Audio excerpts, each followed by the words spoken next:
At WGU, and it really was something that started with our colleagues at WGU, they started to question and wonder the extent to which they could expand the set of students that we are serving. Now, WGU has traditionally served more of an adult learner.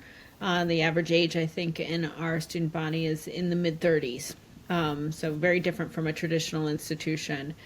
And what they were wanting to do is say, like, what would it take for our institution to reach further to be able to support people coming from who had not experienced any post-secondary learning before and had not pursued it, and individuals who also were not really situated in careers that seemed resilient to economic transition or resilient to technological transition. And so they really wanted to say, like, how can we serve more people? As we started those conversations at Labs, we became really curious to dive deep and understand that population of individuals and the communities that they're from much more deeply, to understand, what is the diversity of individuals in that we might identify in the circumstances of rising talent. What has been their history? What has been their educational experience? What have been the dynamics of their lives as they try to sort of navigate our the economic systems and career pathways that we have. Can you define what you mean by rising talent, and also what did you find, like, what some common denominators of rising talent? Yeah. So there's what we mean kind of conceptually by rising talent, and there's how we kind of operationalize that in the survey.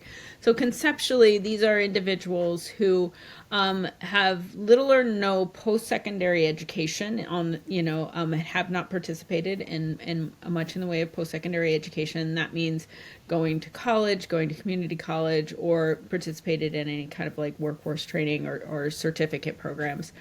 And then also find themselves in what we might call a job, but not necessarily a career. And so they're typically very low wage jobs, and jobs that don't really show a kind of career path from them. So that's how we sort of conceptually kind of understand the rising talent. Now, when we looked in the survey, what we looked at were individuals who had, by the time they'd reached their late 30s, had never participated in any post-secondary education, and were in the lowest quartile by income.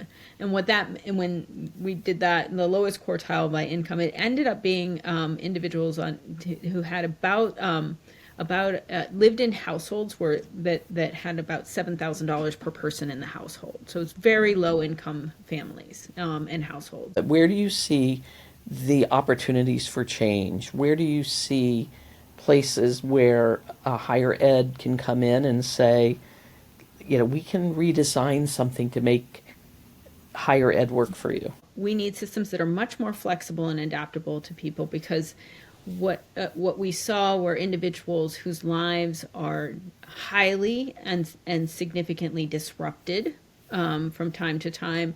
Job loss is not an uncommon thing. Having family experiencing medical challenges or other things. They themselves experiencing periods of stress and trauma that are significant and severe, that would challenge the most resilient of us.